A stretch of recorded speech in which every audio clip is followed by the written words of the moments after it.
大家好，我是王得水。今天我们正式开始新一期的人类图课程。除了在台湾的同学还没有收到教材以外，很多人已经在群里晒出了收到教材的图片。视频中播放的就是大家分享的实物图。看群里的反馈，我也感受到了大家对这本一阶真传教材的质量和内容品质都是非常满意的。这本一阶教材是我潜心钻研沉淀4年的智慧结晶，300多页，16万字，非常有分量，对得起书名真传2字。这本教材的能量也非常的高频，有些能量敏感的同学根本不需要我用嘴巴营销包装，他自己都能链接到这本书的高频能量。2025年这一期人类图课程是我开课4年来品质最高的一期课程，既有视频版教学无限回听，又配套了讲解细致专业的内部学习教材，方便大家静心链接人类图。我们在群里也会进行1对1答疑解惑，满足不同人群的学习需求。2025年大家在王得水的用心带领下，一定会收获满满的。我们第一节课的主题是微中子。在正式讲微中子之前，我们先简单了解一下人类图的起源。人类世界存在的所有系统都不是头脑创造的，而是来源于高维宇宙下载。但是崇拜物质主义的人类头脑，很多人都不认为这些系统知识是来源于宇宙，反而认为是人类自己创造的。因为我们的头脑里会跳出很多灵感、洞见、念头，这些从我们自己头脑里跳出来的念头、想法、洞见等等等等，就被认为是自己创造的，而不是来源于宇宙。甚至有些头脑很刚强的人类会狂妄自大地认为我命由我不由天，我主宰了生命的一切。这就是人类图中说的，头脑总是认为自己是人生的主宰者，是那个掌控方向盘的存在。但是真实情况是，头脑并不是生命的主宰者，而是生命中的一个辅助工具。头脑的作用之一就是信息处理器，所有的系统信息都需要通过头脑处理器来解码信息、传递信息，将高维宇宙信息下载到人间。那下载到人间的目的是什么呢？就是用来建设物质世界。如果我们了解过一些系统传讯者或者大使命者的人生经历时，会知道他们的头脑在下载这些系统信息时，或多或少都会经历一些超越头脑认知以外的神奇体验。人类图系统的诞生，就是一名叫拉乌鲁户的人经历了一次震撼人心的超自然体验后下载而来的一个全息宇宙生命系统知识。这些体验一般都不会公开于世的，即使公开了，很多人的头脑也不会轻易相信，因为头脑很难理解超越自己所接受的系统教育知识以外的认知。那拉乌鲁户就公开了自己下载人类图系统知识时所经历的超自然体验。我们下边看一段视频，看看 Ra 是如何讲述自己这段神奇的经历的。视频有些长，大概20分钟左右。对 Ra 的故事感兴趣的同学可以看一下，不感兴趣的话，跳过这20分钟即可。And at the same moment, I heard a voice. It wasn't pleasant as a voice. I kind of imagined it as the voice of a cigar-smoking 155-year-old woman. It was quite a voice. And as I heard that voice, as the dog crashed, as the lantern spun, my body exploded with water. It was gushing from my head. I mean, liquid water gushing from my head, from my arms and my legs and my groin. Everything was dripping water. There was a pool, literally a pool of my body water on the floor.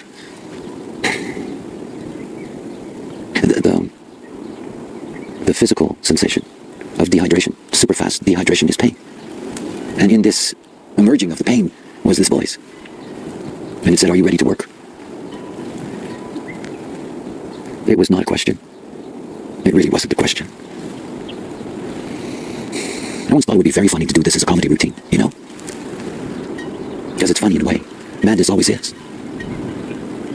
the dog was lying on the ground in this pool of my water, and the voice said to me, move it out of the way. So I moved it out of the way. I dragged the dog under my desk and put it there. It would be there for 8 days. It would never move. Didn't seem to be breathing. And closed the door. And I closed the door. Instructions. I'm a manifester. If you tell me what to do, the chances are I will never pay attention to you again. And here I was in a situation where I was almost like an obedient dog. A frightened one. The pain was interesting. It was intense, but not unbearable. And my skin, I couldn't touch it. I couldn't feel it. Sort of like what happens to you when your leg goes to sleep. And, you bang on it with your fist and there's nothing there. The voice told me to do things. And the first thing that I had to do is that I had a butane stove, with 2 little burners on it. And I was told to light the fire on the stove, so I lit the fire on the stove. Science fiction. The lights. I start the fire on the stove, and as I start the fire on the stove, the hair goes up on the back of my neck. And there's this neon blue light, about that big, hovering in the middle of the room. Just hovering. The voice says, follow the light, which today is very funny. So I followed the light. And up until that point, throughout my deconstruction period, I had worn a mufti, Arab headdress. And there was a Buddha shroud that somebody brought to me from Burma. It was hanging on the wall. And the light went over to the Buddha shroud, so I put the Buddha shroud on. And then the light went over to the library. They pointed out 3 books. One was the King James Version of the New Testament. One of them was the Bhagavad Gita. And one of them was a Stanford biology textbook. Under instruction, I placed all of these things on my platform. There was a woven chessboard made out of leather. And there was a copper coil of wire that was used by the man who lived there, was used to make these butterflies. There were all these various things that I gathered and placed on the platform following this line. And then I was told to take herbs from the shelves. I had no idea what was in these jars. He was a herbalist and scoured all over the island for all kinds of different roots and herbs, and he made all kinds of strange concoctions. I was not familiar with any of it. And the light would go to various jars, and I would take the contents and I would put them on top of the stove, directly on top of the fire, and they would burn. Slowly the room began to fill with smoke. And then I put on the mask, Pascal's mask, one of the 2 masks in the room, cracked mask, crack right down the middle, right across the nose, a kind of comedy dell'arte mask. So you have to see the scene and you have to appreciate it for its madness, eh? Madness is such a drama. So there I am sitting cross-legged on my platform, wearing a Buddha shroud over my head and a cracked mask, and the smoke of burning herbs. And in front of me is this chessboard with a coil. In the middle of the coil are all these books. And then, the strangest thing of all, the light goes to the very, very top of the bookcase, over on the right, what appeared to be an orange crate. So I had to climb up onto the desk even to reach it, and I climb up on the desk and I pull down this box, and inside this box are half-made butterflies, butterfly wings, big butterfly wings, like this, hand-painted on canvas. The kind of things that, you pull a cord and they flap up and down. So there was all these butterfly parts. And as I'm looking in the box, this hovering neon light comes swooping in and goes down to the box and sits on the bottom where there's a bedding of newspaper. So I reached down and pulled out the newspaper. It was a local publication from Mallorca, the Mallorca Daily Bulletin. And the front page was the story of the Mexican earthquake. It had taken place in December, just before my encounter. And on the front page is the story of Israel Diaz. It's one of those anagrams, Israel. The story of Israel Diaz trying to dig out his pregnant wife from underneath this rubble, and she stays there for 8 days. And it's the story of how he gets her out and saves her and the baby. And I take this front page of this newspaper and I place it on top of this whole conglomeration of things on my bed. At the foot of my bed, I had been introduced to theosophical thought, and I was investigating ray charts, very kind of obscure thing. And I had all these examples of some of the people that I know. And the voice told me to go get one of these charts specifically, of a man who was, well, an acquaintance of mine. And he said to me, put it on the fire. I put the chart on top of the smoldering herbs under the flames from the gas bottle and went back onto the platform and just sat there. And I could hear voices. It was very strange. I could particularly hear Spanish voices, Spanish-speaking voices. Couldn't quite make out what was being said. I was too astonished by what I was looking at. I was looking at a piece of paper sitting on top of flames, and it wasn't burning. I mean, just wasn't burning. And while it wasn't burning, there were all of these sounds, voices, noise. At some point, I got very, very tired. I mean, yeah. And then I was given what was to be one of 3 mantras that I was given. I have no idea what it meant. Anyway, I repeated it a number of times, and the paper exploded into flame, disappeared. I fell back onto the platform. I was exhausted. Funny thing, too, I felt like I was levitating because I couldn't feel my body touching the platform at all. Nothing. None. And then the voice began to teach me. And it was wonderful, because when it spoke, I had no pain. There was just this kind of floating in a information field. The story of the Big Bang, rave cosmology style, the mechanics, the crystals of consciousness, the nature of being. I'd never heard anything like it. I was very silent. I've never known myself to be so silent. It was just so, strange. It was raining. As a matter of fact, it was more than raining. It was pouring rain. I remember floating through the night. Not awake, not asleep. Couldn't sleep with the pain, but I don't think I could have anyway. I had no hunger. I had no thirst. When the morning light came, the voice said to me, "There's somebody at the door. Open the door." I opened the door and there's two people standing there. An Englishman and his girlfriend from India. It was his chart that burned on the fire. He's standing there.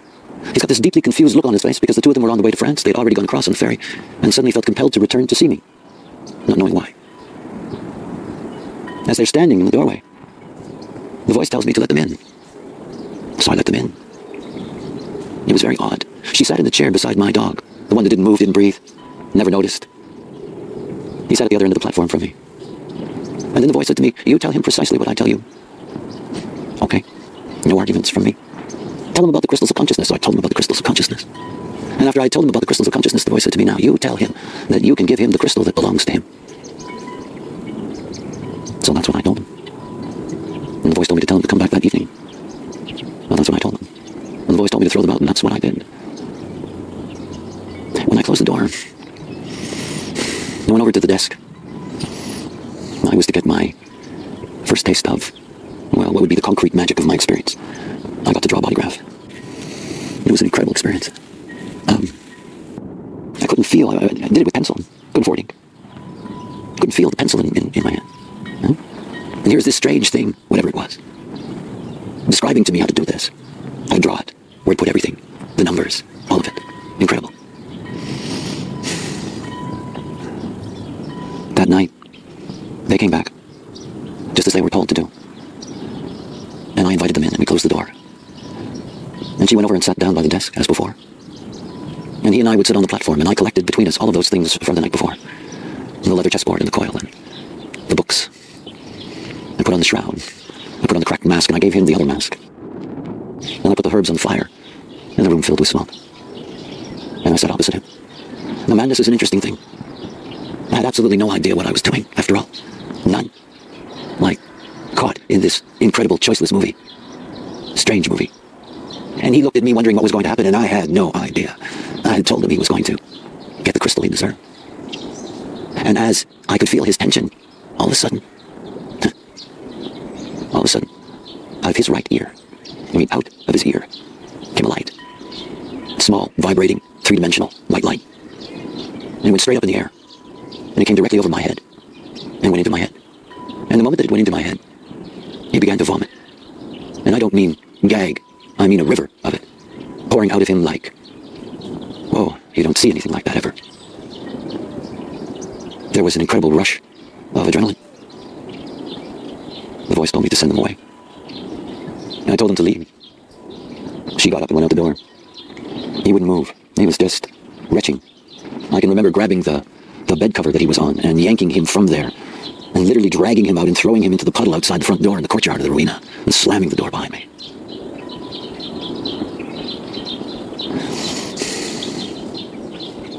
Many years ago, about 3 years after the event, I met this man again.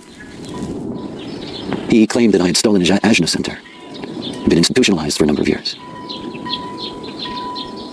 I have his friend, our mutual friend, who actually was the one who lived in the Rowena. He asked me one day what had happened. And so he was poet. So poem came out from me. It's called Chase the Laughter. They came on time, expecting, not knowing. Who could have possibly known what's new? Dark breakfast, India, cunt of Shiva, no on, no off, just so. And he too, like a martinet chaplain, strut and Oxford stuff, not fools to be taken heavenly, know why? He liked to talk of being. He thought he could see, he knew nothing. They came on time. The Trollope players layers and layers and layers into the house of the master who can run faster, chase the laughter. The Department of Planning is having a get-together. They're very clever. And he was so busy pretending what he thought he couldn't understand. He crossed the line. He erased time. He was hopelessly mine. Who could have possibly known chasing time down escalators for the benefit of fragile rocks? He cried, thief! Thy if. Taking back was the key. Taking back was the key. Look out for the Holy Ghost superstar caviar on toast. He was unprepared. Consciousness was spared. He touched the warp at the edge of the center. The family cried, who can enter? 3, you'll agree, is all you ever get to see. 3, you'll agree, is all you ever get to see. Well, we'll see smoke and masks. Pascal's cracked armor, chessboard, hexagrams of leather with biblical hands touching. It's all a matter of light. Into the house of the master who can run faster, chase the laughter. He was left in the dust. Mule. What he bore, he never knew. And what he lost, he could never see. And what he has left is up to me. See. Now where's the laughter? It's from the here and after. Can't you agree that nothing we see is the same for you and me? Can't you agree that nothing we see is the same for you and me? Well, if you can't, here's a chant. Faster and faster. Chase the laughter. Well, it was an odd beginning. See, when I entered into the arena, my name was Ra. And after the event, I would be Uru Hu, which is a title. And Uru is this white light. If I close my eyes like now, I see it. I've seen it all these years. It moves. We communicate. It's one of those magical things about the Ra Ching. All those planets for the exalteds and detriments. I didn't pick them. Uru. Strange thing to live with. 20 years, I live with this strange thing. I have no idea what it is. It's not like it's telling. See, madness is quite a thing.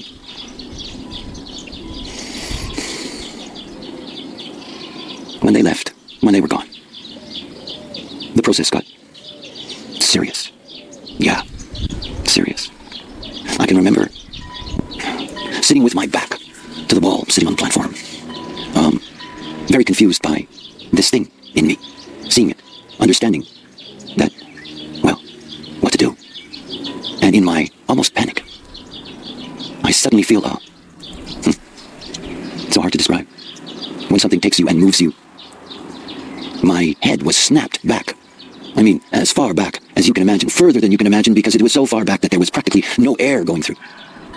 And in that moment, 3 lights. Like, I don't know. What I do remember is feeling them, because they went directly into my body. I've never been shot, but I imagine that's what it feels like. Well, it certainly felt like that to me. It was very unpleasant. I thought I was going to die. I didn't think I was going to survive. I could not breathe. I had this incredible pain in my chest from this penetration. And I could feel these things, whatever they were. I mean, I could feel them inside of me. I don't know what they did. I don't even know if they ever left. I have no idea. None. All I know is that it was incredibly painful. When it was over, I floated in this kind of no sense of touching anything. And I closed my eyes, and I watched this thing. And I realized that it was responsive. And we got to yes and no, up and down movements and circular movements. We would go much further than that, finding a way to communicate. I always thought it would go away, you know? I mean, I live the patina of a relatively normal life, family and stuff, you know? I do constructive, good work in the world. I have this strange thing inside, never goes away. Always has something to say. Very strange. The 3rd day, horror day. Really, horror day. I remember feeling it before I saw it. You know, these nights were very bizarre. There was no sleep, there was no real awakeness. When the light came, I would sort of, get a grip on whatever was going on. And I felt so odd. And when I opened my eyes or looked or focused or however you want to say that, I had no skin. I was covered in scales. I had no genitals. I mean, if you want to talk about panic and shock, there's a panic shock moment for you, you know? One can only wonder if it'll ever go away. It was horrifying. Like some kind of reptilian science fiction creature. It was horrifying. Yeah. Madness. Quite a movie. It would go. It took hours. And suddenly it was gone. That night, the voice took me outside into the courtyard. There was this cracked glass, old piece of mirror. And I stood in front of that thing and I was given a kind of magical mystery tour of my past lives, all kinds of images, all kinds of things. It was boring, actually, given the intensity of everything else. I never really have had much of a sense of or interest in past lives. I never enjoyed it when the voice told me about me. It was much more entertaining to simply survive whatever it was and not have to deal with the madness of being told that you were this or that or the other thing, whatever it was. The voice never told me what to do in the sense of what my experience was for. It wasn't like, go out there and do something with it. I guess that's an obvious. One experience for me was really amazing. Very confusing. I guess it's like people who have multiple personalities. I had this experience of being taught about the body graph, and all of the centers suddenly had voices.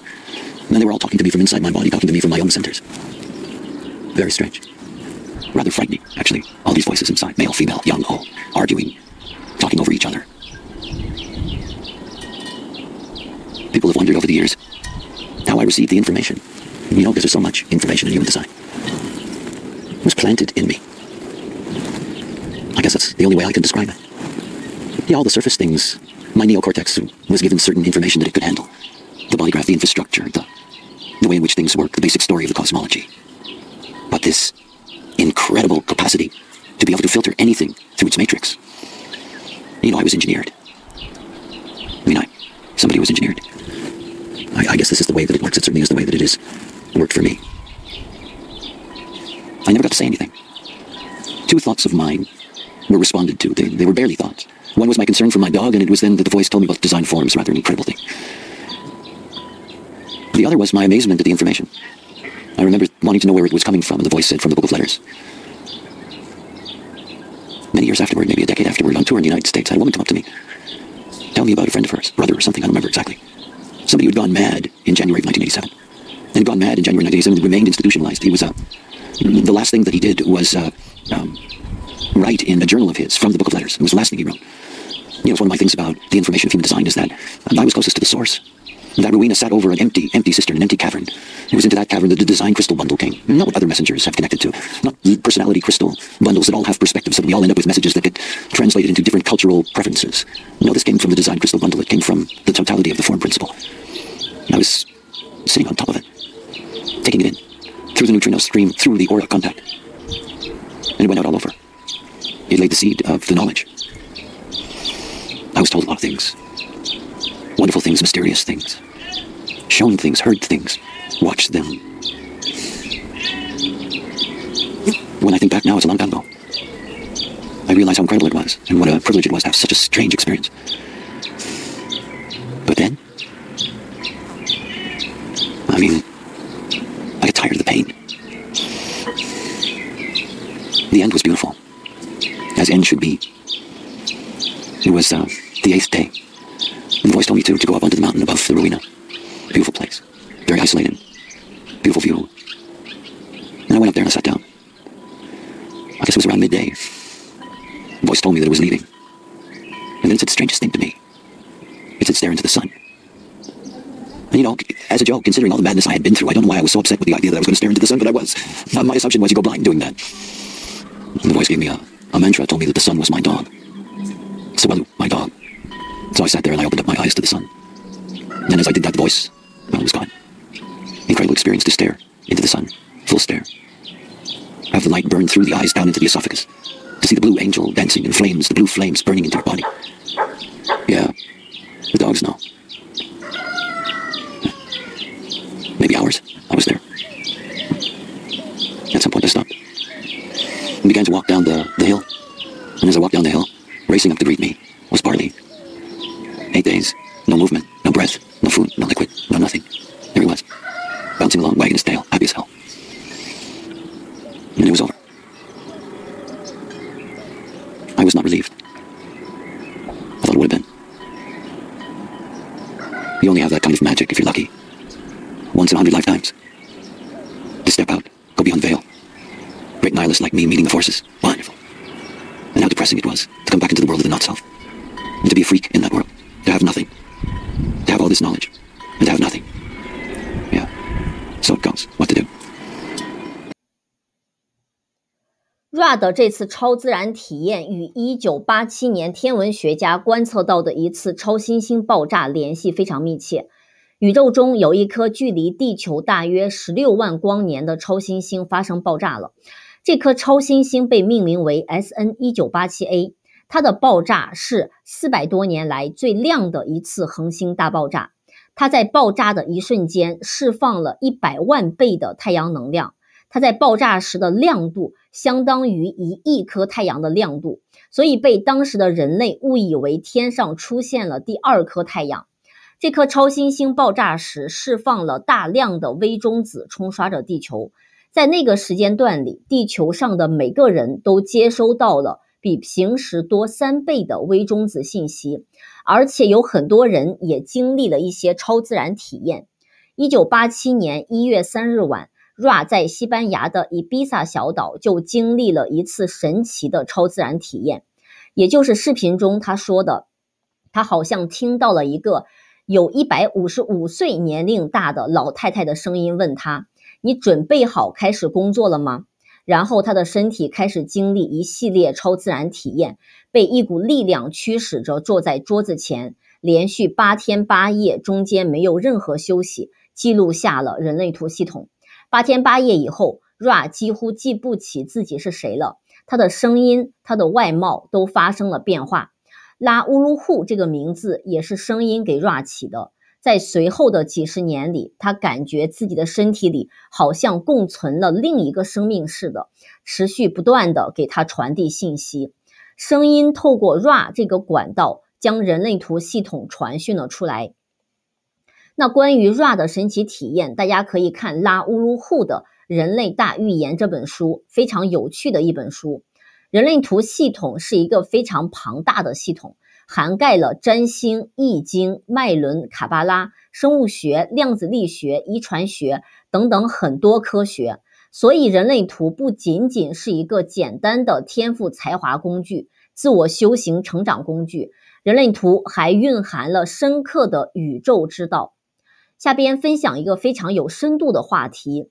有些对人类图浅尝即止的人，刚学过人类图以后，他认为人类图好像只不过是一个小道人类图好像与宇宙生命哲学没有什么联系。那人类图是大道还是小道？人类图是否蕴含了生命之道？是否蕴含了宇宙之道？其实在于研究人类图的这个人的意识深入到了什么层次。如果学习者只能看到天赋才华的部分的话，那人类图在他的世界里就仅仅是一本简单的天赋才华说明书。如果学习者能够透过人类图领悟到人生之道，那人类图在他的世界里就蕴含着生命哲学思想。如果学习者透过人类图看到了社会运行规律，那人类图在他的世界里就是一本社会学工具书。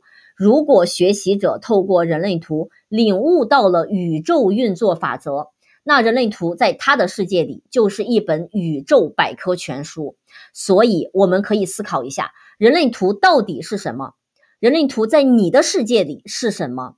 其实与我们的认知有关，因为你所看到的世界就是你的认知的投射。上边这一小段话平平无奇，但是暗藏了头脑投射运作的本质。大家不妨深度思考一下我上边的分享。